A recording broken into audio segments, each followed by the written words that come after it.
दूरदर्शन गान्तोकका सम्पूर्ण दर्शक महानुभावमा हार्दिक स्वागत, नमस्कार। आदरणीय दर्शक महानुभाव, हामीले संसारमा धेरै महापुरुषहरूको इतिहास पढेका छौँ, जसले विश्व शान्ति स्थापनामा पनि आफ्नो योगदान दिएका छन् भने राष्ट्र निर्माणको क्षेत्रमा पनि उहाँहरूको अतुलनीय योगदान अति नै अविस्मरणीय रहँदै आएको छ। यस्ता महापुरुषहरू मध्येका एक महान व्यक्तित्व हुनुहुन्छ सरदार वल्लभभाई पटेल। उहाँको जन्मदिनको पावन उपलक्ष्यलाई राष्ट्रले 31 तारिक अक्टोबरको दिन राष्ट्रिय एकता दिवसको रूपमा पालन गर्दछ। सन् 1875 सालको 31 अक्टोबरको दिन गुजरातको नादियाड सहरमा जन्मग्रहण गर्नुभएका यी महान व्यक्तित्व एक गरिब परिवारमा जन्मग्रहण गरेर पछि गएर राष्ट्र निर्माणको क्षेत्रमा जुन योगदान दिनुभएको छ, त्यो तपाईँ हामी सबैको निम्ति प्रेरणादायी योगदान त छ नै छ, र यिनले दिएको जुन राष्ट्रप्रतिको समर्पित भावनाले नै आज हामी एउटा स्वर्णिम भारतको जीवनयापन गर्न पाइरहेका छौँ।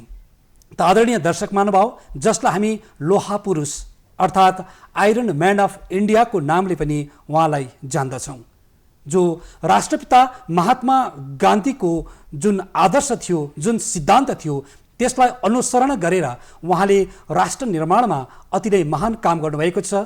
र देश स्वाधीन पूर्वको जुन स्थिति थियो, त्यहाँ भएका विभिन्न आन्दोलनमा पनि उहाँले आफ्ना जीवनहरूलाई समर्पण गर्नुभयो र स्वाधीन भारतको निम्ति उहाँले महान कार्य समर्पित गर्दै देश स्वाधीन गर्नुभयो र देश स्वाधीन पश्चात देशको पहिलो उप प्रधानमन्त्री उहाँ बन्न सक्नुभएको थियो। र पछि गएर उहाँले राष्ट्र निर्माणलाई एकीकरण गर्नको निम्ति, भारत एकीकरण गर्नका लागि जुन योगदान दिनुभएको छ, त्यस विषयबारे पनि हामी आज प्रासङ्गिक चर्चा गर्नेछौँ। आज हामीसित दुईजना अतिथिहरूलाई हामीले हाम्रो स्टुडियोमा निम्त्याएका छौँ र यहाँको परिचय हजुरमाझमा साझा गर्न चाहन्छु। हामीमाझ हुनुहुन्छ राङ्का सिनियर सेकेन्डरी स्कुलका हाम्रा प्रिन्सिपल महोदय श्री टिभी गुरगाईज्यू, हजुरलाई स्वागत, नमस्ते। यसरी नै हामीसित हुनुहुन्छ सिक्किम प्रेस क्लबका प्रेसिडेन्ट श्री जोसेफ लेप्चाज्यू, हजुरलाई स्वागत, नमस्ते। नमस्कार। र सर, आज हामी अति नै महान व्यक्तित्व, हाम्रा देशका महान विभूति र एक देशका अति नै चर्चित अधिवक्ता पनि हुनुहुन्थ्यो हाम्रा सरदार वल्लभभाई पटेल। उहाँको सुरुवातको जीवनशैली, उहाँको चरित्र, उहाँको व्यवहारिकता तपाईँले इतिहासमा पढ्दा कस्तो पाउनुहुन्छ, अलिकति प्रस्तुत गरिदिनुहोस्, हजुरबाट जानकारी पाउन। धन्यवाद भन्ज्यू। त यो प्रसङ्गलाई अगाडि बढाउँदै म उहाँलाई यसो भन्न चाहन्छु कि उहाँ भारत रत्न, नागरिक सम्मान, सर्वश्रेष्ठ सम्मानले विभूषित भारत रत्न उहाँले मरणोपरान्त प्राप्त गर्नुभएको थियो 1991मा। हजुर। र त्यो तत्कालीन त्यो ब्रिटिस शासनकालमा म ब्यारिस्टर हुनुहुन्थ्यो। यहाँले जस्तो भन्नुभयो गान्धीवादी सिद्धान्तले अनि जीवन सङ्घर्षमा होमिदिनु भयो। आज हामी यो जुन चाहिँ महाकाल पेन्डामिकमा छौँ र स्वतन्त्रता भन्ने के हो अहिले आएर हामीले र हाम्रो यो युगले बुझ्दैछ। र आज हामी सम्पूर्ण कोटी कोटी भारतीय नागरिकहरू जो छौँ, हामीले स्वतन्त्रता पाएका छौँ, फ्रिडम जसलाई भन्छौँ हामी, अधिकार पनि हो एउटा। र यो यसको लागि उहाँले आफ्नो जीवन बलि दिनुभयो, मतलब समर्पण गर्नुभयो भनौँ न। र भारत त्यति बेला आजको भारत रूपरेखा त्यस्तो थिएन।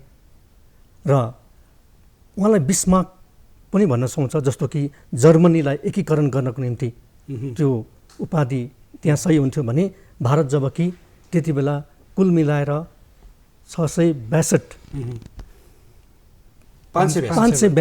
या 65 अरू पनि मिलाएर कुल मिलाएर त्यति विभिन्न छोटा साना राज्य साम्राज्य थिए। र उहाँहरूलाई कस्तो प्रकारले हुन्छ एक्ट अफ एग्रिमेन्ट अफ एक्सेसन, त्यो उहाँहरूले सही गरेर शान्तिपूर्वक ढङ्गमा आजको भारत मूल जुन चाहिँ भारत हो उहाँहरूले समावेश गर्नुभयो। अब यसै पनि डेप्टी प्राइम मिनिस्टर भनौँ यहाँले है, र सँगैमा उहाँ होम मिनिस्टर हुनुहुन्थ्यो, गृहमन्त्री हुनुहुन्थ्यो।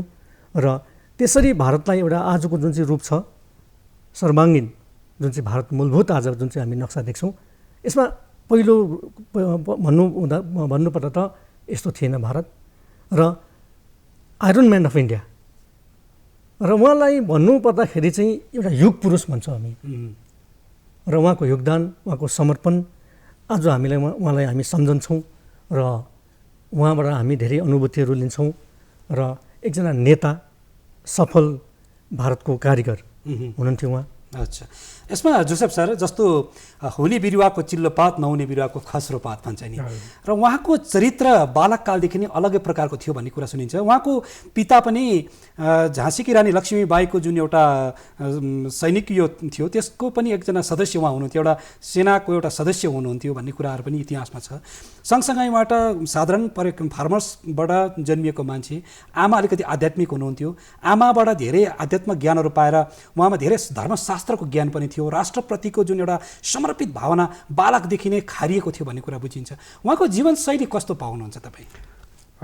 बाल्यकाल अब त्यस ताकको भारत है, एउटा किसान सायद भारतको त्यस बेलाको भारतको मुख्य पेसा थियो र उहाँले किसानहरूले भोग्नुपर्ने, कृषकहरूले भोग्नुपर्ने अनुभवहरू, दुःखहरू, परिश्रम गर्दाको परिश्रमको मूल्यहरू त्यो सही बजारबाट उहाँहरूले पाउनु हुँदैन थियो। र ब्रिटिस शासनमा के थियो भनेदेखि ब्रिटिस शासनको आर्थिक व्यवस्थाको मुख्य आधार भनेको लगान जो भन्छौँ है, कर उठाएर उहाँहरूले शासन गर्नुभएको भारतलाई, र त्यो मुख्य कर अथवा लगानको स्रोत नै किसान कृषकहरू थिए। र उहाँले त्यो अनुभव गरेर हामी यो बारदोलीको सत्याग्रह है, त्यसलाई एकदम त्यो चर्चित छ उहाँको। हुन त उहाँले ब्यारिस्टर जब उत्तीर्ण गरेर आउनुभयो, उहाँ एकदम कन्फ्युज अवस्थामा हुनुहुन्थ्यो। राजनीति नगर्ने, किन राजनीति गर्नु भन्ने एउटा युवा ऊर्जामा एक प्रकारको राजनीतिप्रति राम्रो भावना हुँदैन। र तर भारतलाई उहाँ जस्तो ब्यारिस्टर शिक्षा ग्रहण गरेर आइसक्नु भएपछि महात्मा गान्धीसँग सहित उहाँले 1917मा भेट गर्नुभयो। पहिलो भेट उहाँको भेट पश्चात के भयो भनेदेखि उहाँलाई एकै दृष्टिकोणमा महात्मा गान्धीजीले म त राजनीतिमा पस्दिनँ, प्रवेश गर्दिनँ भन्नुभयो। अनि महात्मा गान्धीजीले भन्नुभयो, अरे तपाईँ ब्यारिस्टर जस्तो डिग्री भएको मान्छेले कसरी चाहिँ भन्नुहुन्छ कि राजनीतिमा म प्रवेश गर्नु? तपाईँको राजनीतिमा प्रवेश, उपस्थिति र तपाईँको ज्ञान, अनुभव र भारतलाई जो आवश्यकता छ, उहाँको एउटा ऊर्जा, एउटा युवा ऊर्जाको आवश्यकता परेको खण्डमा उहाँलाई प्रवेश गराइयो। र उहाँ आफै पनि त्यस पश्चात महात्मा गान्धीजीको त्यस एकदमै प्रेरणादायी सुझावले उहाँले प्रवेश गर्ने निर्णय गर्नुभयो। हामीलाई सायद सेनिटेसन कमिसनर पनि उहाँले प्रथमपल्ट 1917मै उहाँले चुनिनुभयो ब्रिटिस शासनमा। त्यसपछि 1918को हामी यो खेडा सङ्घर्ष भन्छौँ। खेडा ब्रिटिस शासनले त्यति बेला जुन चाहिँ कर लगाएको थियो त्यसमा चाहिँ त्यो खेडा क्षेत्र चाहिँ पानी नपरेर एकदम सुखाग्रस्त, नेपालीबाट खडेरी खडेरी परेको अवस्था थियो। त्यस अवस्थामा किसानहरूले कर तिर्न सक्ने अवस्था थिएन र त्यसमा उहाँले एउटा ठुलो सङ्घर्ष गर्नुभयो। सङ्घर्ष मात्र नगरेर त्यो सङ्घर्षले जो लक्ष्य प्राप्त गर्यो त्यसमा भारी छुट पायो। र यो उहाँको किसान र कृषकहरूसँगको सङ्घर्षको हामी अर्को एउटा चरण पनि देख्छौँ 1928को जुन चाहिँ बारडोली सत्याग्रह, जसमा है लगान लगाइएको थियो 30% वृद्धि गर्यो। र त्यो पनि त्यति बेलाको किसानहरूको अवस्था थियो, त्यति वृद्धि कर तिर्नु नसक्ने अवस्था थियो। उहाँले ठुलो सङ्घर्ष गर्नुभयो, पछि आएर त्यो घटाएर सायद 6.003% त्यसलाई इम्प्लिमेन्ट गर्न। यसरी उहाँले किसानहरूको जो असली भारत थिए र उहाँले बुझिसक्नु भएको थियो भारतको एकीकरणको जो संरचनाको जो आधार हुन्छ ती किसानहरू, ती अभावग्रस्त समाजका ती तबकाका मानिसहरू हुन्, जसको कारणले गर्दाखेरि भारतको स्वतन्त्रता र स्वाधीनताको आवश्यकता पनि उनीहरूलाई थियो। त्यस्ताको भारतको महानगरहरूमा बस्ने जो एलिट परिवारहरू थिए। उनीहरू त्यति बेला पनि एलिटै थिए है, उनीहरूलाई स्वाधीनतासँग कुनै सरोकार थिएन। तर उहाँले जुन चाहिँ भारतलाई भारत एकीकरणको सपना उहाँले देख्नुभएको थियो, ती आवश्यकताहरूका हरेक क्रमिक प्रक्रियाहरूमा उहाँले रुझ्नुभयो, बुझ्नुभयो र सशक्त निर्णय पनि। जब उहाँले अघि टिभी सरले भन्नुहुँदै थियो, उहाँ गृहमन्त्री र प्रथम भारतका उप प्रधानमन्त्री, र उहाँको कार्यकालको एउटा ठुलो जित भनौँ, उहाँले हस्ताक्षर जब गर्नु पर्यो त्यति बेला यो 562वटा संसाना जो रजौटे भारत स्वाधीनतापछि उहाँहरू चाहिँ एकदमै भारतमा सामेल हुने यो रजौटे शासनहरू 562हरू चाहिँ उहाँहरू स्वीकार गर्नुभयो र भारतको परिसङ्घमा उहाँहरू सामेल हुने निर्णय गर्नुभयो। उहाँहरूको आफ्नो रजौटे शासनहरूलाई परित्याग गरेर एउटा मूल धारामा एउटा राष्ट्रिय मूल एकीकरण अहिले आएर हामी एकीकरण भन्नु मिल्छ होला, त्यति बेला एकीकरणको एउटा क्रमिक प्रक्रिया चलिरहेको अवस्था। र त्यसमा जुनागढ, हैदराबाद र कश्मीरले अलिकति केही त्यस्तो पनि होइन, कश्मीरका केही मानिसहरूले, अघि मैले जो एलिट भने सम्भ्रान्त वर्गहरूले त्यसको विरोध गरिरहेथे, हामी छुट्टै एउटा देश नै बस्छौँ भन्ने। अनि जुनागढ र हैदराबादले पनि लगभग त्यस्तै निर्णय थियो उहाँहरूको। भोपाल पनि थियो, तर भोपाललाई बेसी बलजफ्ती गर्नु परेन, उहाँहरूले पछि आएर उहाँहरू समावेश हुनुभयो। तर यो तीनवटा जुन चाहिँ जुनागढ, हैदराबाद र कश्मीर छ, यहाँ अलिकति उहाँले एउटा सही निर्णय भन्छु म, किनभनेदेखि राष्ट्रको निर्माण, एउटा भौगोलिक निर्माण र भावनात्मक एउटा निर्माणका लागि केही यो विच्छिन्नवादी तत्त्वहरूलाई एउटा जवाब दिनुपर्दाखेरि कठोर निर्णय भनौँ, र त्यो एकदम त्यस अवस्थामा एउटा प्रासङ्गिक भन्छु म होइन, त्यो एउटा सान्दर्भिक उहाँहरूले निर्णय लिनुभयो, सेनाको प्रयोग गर्नुभयो हल्का रूपमा। त्यसो गर्दाखेरि एउटा राष्ट्रिय मूलधारामा आउने उहाँहरूले पछि गएर निर्णयमा पुग्नुभयो। र यो राष्ट्रिय एकता एकीकरणको जुन चाहिँ एउटा भौगोलिक, भावनात्मक र विभिन्न व्यावहारिक पक्षहरू पनि छ, त्यसमा यो उहाँलाई लौहा पुरुष जो आइरन म्यान भनेर म भन्छु भनेदेखि उहाँलाई भन्ने आधार चाहिँ यो हो। हजुर, यहाँको कुरा प्रसङ्गलाई अगाडि बढाउनु हो भने जस्तो अब बारडोलीको सत्याग्रह कुरा गरौँ, त्यो सत्याग्रह पछि उहाँलाई उपाधि त्यहाँको दिदीबहिनीहरूले एउटा समूहले उहाँलाई उपाधि दिनुभयो सरदार भनेर। सरदार भन्ने कुरो चाहिँ उर्दू या हिन्दीमा भन्नु भने पनि, अब अङ्ग्रेजीमा त्यसलाई उल्टा भन्नुपर्दाखेरि चिफ हो। साँच्चै नै उहाँ in the real sense of the term भन्छौँ हामी अङ्ग्रेजीमा, या लिटरली भन्नु हो भने उहाँ एउटा प्रसिद्ध चिफ नै हुनुभयो यो संरचनामा, यो ढाँचामा, यो राष्ट्रवादमा।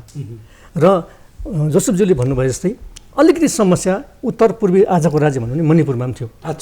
मणिपुरको पनि एकजना हिन्दू राजा हुनुहुन्थ्यो, जस कश्मीरमा बाहुल्य मुसलमान भए तापनि हिन्दू राजा त्यहाँ हुनुहुन्थ्यो। र यता मणिपुरमा त्यही समस्या भएको थियो। मणिपुरलाई भारतको यो मेन स्ट्रिममा ल्याउनलाई, संलग्न गर्नलाई अलिकति समस्या परेको थियो, तर पनि त्यो परिवेशलाई उहाँले के भन्नु अब पोजिटिभ रूपमा ल्याएर पछि समावेश गरी छोड्नु भयो।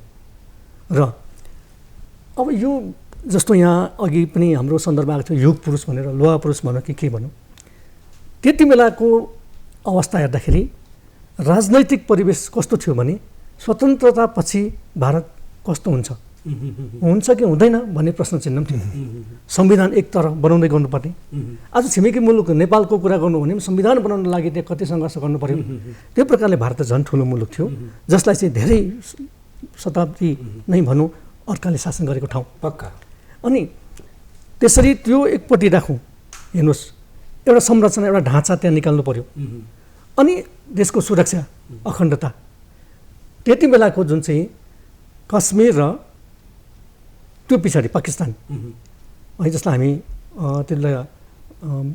त्यसलाई त बङ्गाल, यता इस्ट बेङ्गल, उता पाकिस्तान, त्यो त्यति बेलाको माइग्रेसन इमिग्रेसन, यताको हिन्दूहरू उताका यता आउनुपर्ने यति विघ्न समस्याहरू थियो, जो कि आज हामीले सोच्न पनि साह्रो पर्छ। बाटैमा 8 लाख मान्छेहरूको लास भेटिएको थियो, पिउने पानीको अभाव थियो, खाने अन्न थिएन। पछि गएर लालबहादुर शास्त्री जब 65मा आउनुभयो उहाँले त 20देखि 40 वर्षका सम्मका युवाहरूलाई त एक छाक मात्रै खानु भन्नुभएको थियो। भनेपछि त्यति बेला तत्कालीन हाम्रो अवस्था कस्तो थियो होला? खानपिनको अवस्था हेरौँ, आर्थिक अवस्था भनौँ जसलाई, पोलिटिकल हेरौँ र संविधान जगजगीको स्थिति थियो ज्यू ज्यू त्यति बेला पनि। तर उहाँहरूको योगदान जुन चाहिँ छ आज हामी नमन गर्छौँ। उहाँहरूले जस्तो प्रकारले यो ढाँचा ल्याउनु भयो, जस्तो प्रकारले यो हाम्रो मुलुकलाई सृजना गर्नुभयो र जस्तो प्रकारले यति बिघ्न हामी भारतीयहरूलाई संवैधानिक अधिकार पनि प्रदान गर्नुभयो र अन्तर्राष्ट्रिय सम्बन्ध पनि ठिकसँग उचित तरहले उहाँहरूले त्यसलाई कामयाब गर्नुभयो, शान्ति स्थापना गर्नुभयो, धेरै पक्षहरू छन्। र त्यसोले गर्दाखेरि सरदार वल्लभभाइ पटेललाई iron man of India, Bharat Ratna भन्नुहुन्छ कि अब यति मतलब युग पुरुष भन्नुहुन्छ कि शीर्ष नेता भन्नुहुन्छ कि राजनीतिभन्दा माथि आएर काम गर्नुभयो र आज हामी उहाँलाई नमन गर्छौँ, सम्झना गर्छौँ। हजुर, हामी एउटा गणतन्त्रका संस्थापक पिताको रूपमा पनि उहाँलाई हामीले बुझ्न सक्छौँ। अनि अर्को कुरा, उहाँबाट जति पनि हाम्रा राजनेताहरू छन् होइन, प्रशासनिक व्यक्तित्वहरू छन्, उहाँबाट के प्रेरणा लिनुपर्ने हुन्छ भने कुनै पनि निर्णय लिनु पर्दाखेरि राष्ट्रको हितको निम्ति जुन निर्णय लिन्छ त्यो एकापट्टि कठोर निर्णय हुनुपर्छ तर राष्ट्र हितको लागि हुनुपर्छ भन्ने खालको उहाँको ध्येय थियो, आदर्श थियो भन्ने कुरा बुझिन्छ। र जुन आदर्श महात्मा गान्धीको भन्दा अझै असल आदर्श उहाँकोमा पाइन्छ भन्ने कुराहरू या प्रसङ्गमा इतिहासमा पढ्दा हामी पाउँछौँ। जस्तै क्विट इन्डिया मुभमेन्ट गर्नुपर्छ भन्ने खालको जुन एउटा आन्दोलन सुरु भयो त्यो को प्रणेता चाहिँ उहाँ नै हुनुहुन्थ्यो भन्ने कुराहरू पनि त्यसमा छ नि। यसमा जोसेफ सर के भन्नुहुन्छ? त्यो अवश्य उहाँहरूलाई जुन चाहिँ भारत छोडो आन्दोलनको एउटा सुरुवात भयो त्यसमा उहाँ प्रणेता थिए र अरू त्योभन्दा पनि अझ मलाई 1920को त्यो असहयोग आन्दोलन, हजुर यो असहयोग आन्दोलन हामीले धेरै कम मान्छेलाई यसको जानकारी भयो जस्तो लाग्छ। यो उहाँको एकदम अहम भूमिका थियो र उहाँले त्यस आन्दोलनको 1920को जो असहयोग आन्दोलनको एउटा निर्णायक, भारतले स्वाधीनता पाउनको लागिको एउटा म निर्णायक आन्दोलन भन्छु र त्यसको उहाँले एउटा हिम्मत गर्नुभयो। ब्रिटिस शासनको जति पनि सामानहरू छ है त्यसलाई एकदम हामी असहयोग आन्दोलन त्यसलाई जलाउने काम या त जनतामा सचेतना ल्याउने काम, किनभने त्यति बेला भारतमै बनिएको ब्रिटिस कम्पनीहरूले बनाएका सामग्रीहरूभन्दा आफ्नो उत्पादन धेरै कम मात्रामा थियो।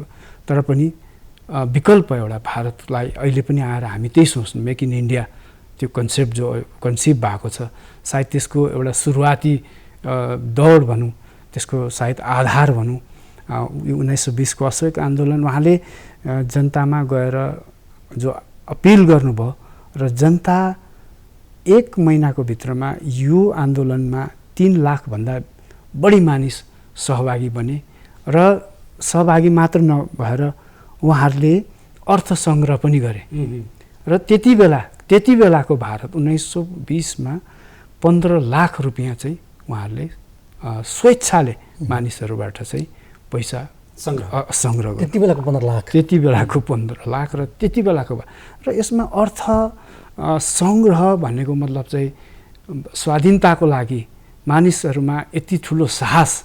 तपाईँले अर्थ सङ्ग्रह भनेको तपाईँले कमाइ गरेकोबाट दिनु, राष्ट्रको निर्माण मात्रै होइन, राष्ट्रको निर्माणको संरचना पनि तयार भएको थिएन, त्यो पनि एउटा गरिब भारतको स्थिति।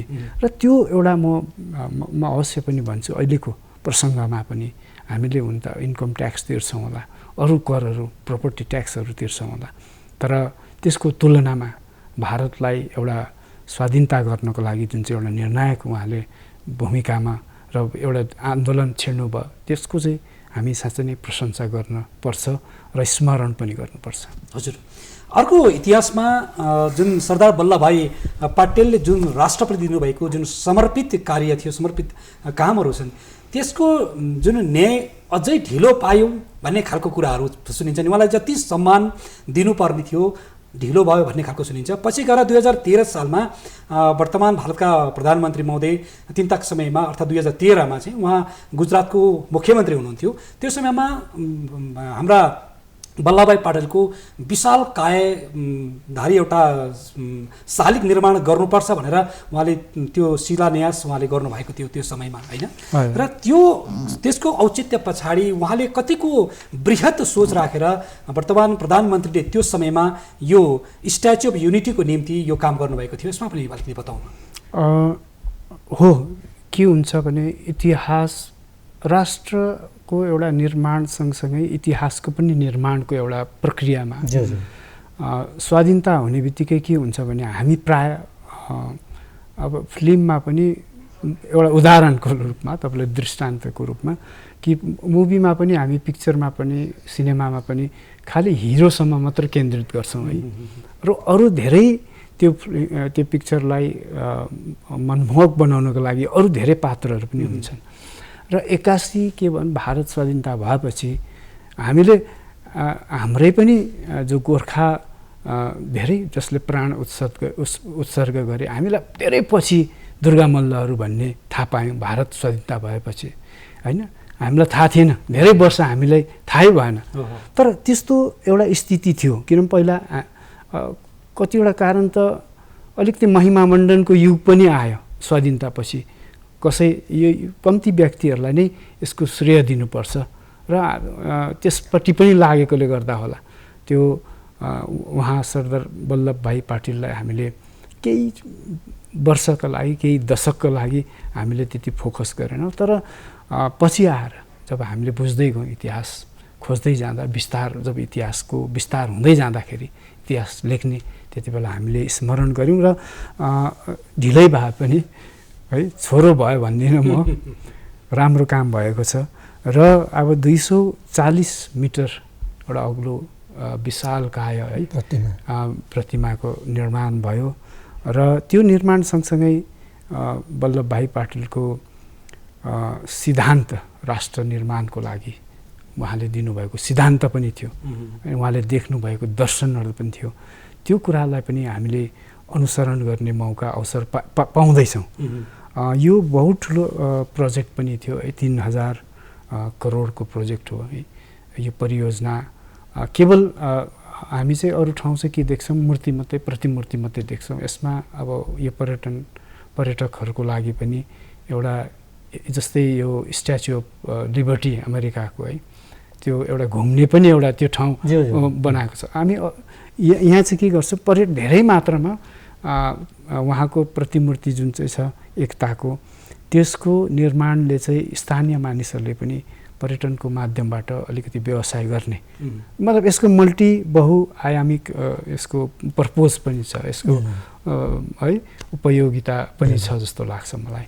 उहाँको यो प्रसङ्गलाई फेरि अगाडि बढाउनु भने जो सिक्किम एउटा टुरिस्ट स्पट, यहाँको आँकडा हेर्नु भने 8 देखि 10 लाखसम्म टुरिस्टहरू प्रतिवर्ष आउँछन् भनिन्छ। तर उहाँ सुरु भएको बेसी भएको छैन, तर पनि उहाँ सरदार सरोवर ड्याम जुन चाहिँ थियो त्यसलाई फेस गरेर बनाइएको पक्का त्यो प्रतिमा, मूर्ति भनौँ कि अब तीर्थ भन्नु हाम्रो लागि भन्यो। र उहाँ चाहिँ प्रति वर्ष 8 लाख मान्छेहरूले त्यहाँ टुरिस्ट भिजिट गरेको रेकर्ड छ। अच्छा, बुझ्नु त? त्यसले त्यो दृष्टिले हेर्दा पनि एउटा टुरिस्ट स्पट भयो। र सबैभन्दा विश्वको नै सबैभन्दा ठुलो प्रतिमा त छँदैछ। र सरदार वल्लभभाइ पटेलको नाम, सम्पूर्ण नाम आज मलाई भन्नु यहाँ मन पर्यो, वल्लभभाइ झरेरभाइ पटेल। र उहाँलाई नवीर सिंह झरेरभाइ पनि एकपल्ट भन्नु। र हजुर यहाँले प्रेरणाको कुरा गर्नुभयो। त प्रेरणा भन्नाले के भने, अघि हामी स्कुलतिर पढ्दाखेरि 35 प्रसिद्ध पुरुष, 15 प्रसिद्ध पुरुष भन्ने किताबहरूमा हुन्थ्यो, लेनिन, मार्क्स इत्यादिका, टल्स्टोय, र हाम्रै यतातिरका पनि थिए धेरैजना। र मलाई लाग्छ अहिलेको जुन चाहिँ हाम्रो एनसिईआरटीको सिलेबस अनुरूप चाहिँ 12 कक्षामा गएर त्यहाँ पुग्दा मात्रै सरदार वल्लभभाइ पटेलको विषयमा अलिकति पढ्न पाइन्छ। र यो चाहिँ समावेश हुनुपर्ने, अरू तलै भनौँ प्राइमेरी लेभलदेखि नै हुनुपर्ने, नानीहरूलाई पढाउन सिकाउनु पर्ने त्यस्तै प्रसिद्ध पुरुषहरूको विषयमा अरू पनि धेरै छन्। र सरदार वल्लभ पाटिल उहाँलाई पनि यसमा समावेश गरिनुपर्ने हो। र सन्दर्भ यहाँ कति मिल्छ जोसेफज्यू मलाई थाहा छैन, तर यहाँले प्रेरणाको कुरा गर्नुहुँदैछ कि। र एउटा कुरा हो, 2007 सालमा इन्द्रबहादुर राई भानु जयन्तीको एउटा ठुलो कार्यक्रम थियो गेजिङमा, जोसेफज्यू पनि सायद हुनुहुन्थ्यो होला। र त्यसले इन्द्रबहादुर राईज्यूले जो हामीसँग हुनुहुन्न, अहिले दिवंगत हुनुहुन्छ उहाँ, तर हामीसँग जिउँदो जाग्दो हुनुहुन्छ उहाँ। र हेर्नुहोस् उहाँले भन्नुभएको थियो, त्यो कुरा रेकर्ड भयो कि भएन, तर उहाँले भन्नुभएको थियो कुनै पनि इतिहासको रेकर्ड हुनुपर्छ। यो चिलाउने घारीहरू को हिँडे, यो बाटो को हिँडे, कसले यो बाटोको नाम राख्यो, यो धाराको पँधेराको नाम कसले राख्यो, त्यो पनि रेकर्ड हुनु लेख्नुपर्छ भन्नुभएको थियो क्या। र हामी चाहिँ आउने अब यो पिँढीलाई के भन्छौँ भने ससानो घटनालाई पनि क्रमबद्ध अर्थात् त्यसलाई मजाले मिलाएर लेख्यो भने त्यो पनि इतिहास हुन्छ। अनि नलेखेको कुरा चाहिँ जति नै ठुलो त्यो सन्दर्भ होस्, ठुलै घटना होस्, कुनै त्यो प्रक्रिया भेटेर जान्छ। र सरदार वल्लभभाइ पटेल उहाँको जीवनी हाम्रो नानीहरूलाई सिकाउनुपर्छ, पढाइनुपर्छ। यसरी यस्ता विभिन्न कार्यक्रमहरूलाई उहाँलाई वर्षमा एकपल्ट मात्रै होइन धेरैपल्ट उठाइनुपर्छ। आजका राजनेताहरू हामी देख्दैछौँ नि, अब यो अहिलेको जुन चाहिँ छ यो घडीमा राजनेताहरू कस्ता पनि छन्, त्यसको विश्लेषण नगरौँ, यहाँ समय बर्बाद हुन्छ। तर त्यस्ता पुरुषहरू पनि थिए जस्तो जो सरदार वल्लभभाइ पटेल जस्ता, र उहाँको जीवनी, उहाँको जुन चाहिँ आधारहरू थिए र त्यो हामीले अनुसरण गर्नुपर्ने हुन्छ। अच्छा, त आजको हाम्रो चर्चाको विषयमा धेरै महत्त्वपूर्ण कुराहरू जोड्नुपर्ने थियो, तर हाम्रो निर्धारित समय पुरा भइसकेको छ र आज हजुर दुईजना व्यक्तित्वहरू आइदिनु भयो, हामीसँग चर्चामा बसिदिनु भयो र हामीले हाम्रो राष्ट्रिय एकता दिवसको पावन उपलक्ष्यमा आज हामीले विशेष चर्चा गऱ्यौँ। आदरणीय दर्शक महानुभाव, हाम्रा राष्ट्रमा जन्मिएका महापुरुषहरू, महान व्यक्तित्वहरू, राजनेताहरू, उहाँले दिनुभएको योगदानबाट हामीले पनि प्रेरणा लिनु छ। आज हामीले देशको लागि लडाइँ लड्नु छैन, तर त्यो राष्ट्र निर्माणको क्षेत्रमा हामीले योगदान मात्र दिनु छ। तर त्यो योगदानहरूलाई बिर्सिएर हामी स्वार्थपट्टि मात्र लाग्यौँ भने र मतभेदका मात्र कुरा गऱ्यौँ भने, जातीय एकीकरणपट्टि गएनौँ भने सायदै यो स्वाधीन भारत भोलिको दिनमा लथालिङ्ग र भताभुङ्ग अवस्थामा पनि हुनसक्छ। अनि सरदार वल्लभभाइ पटेलले देख्नुभएको स्वाधीन भारतको सपना त्यो विपनामा फेरि परिणत हुनसक्छ। यसर्थ हामीले राष्ट्रप्रतिको समर्पित भावनालाई हामी एकबद्ध भएर अगाडि बढौँ, साँचो नागरिक भएर हामी राष्ट्रवादी नीति लिएर अगाडि बढौँ, गान्धीयन फिलोसफीलाई अगाडि अनुसरण गरौँ र सरदार वल्लभभाइ पटेलको सपनालाई साकार गरौँ भन्दै हाम्रो कार्यक्रम यही विसर्जन गर्दछौँ। र आउँदा दिनहरूमा पनि हजुरहरूसँग फेरि भेटघाट गर्नेछौँ र यस्तै ज्ञानवर्धक चर्चा गर्नेछौँ। आजलाई बिदा लियौँ। नमस्ते।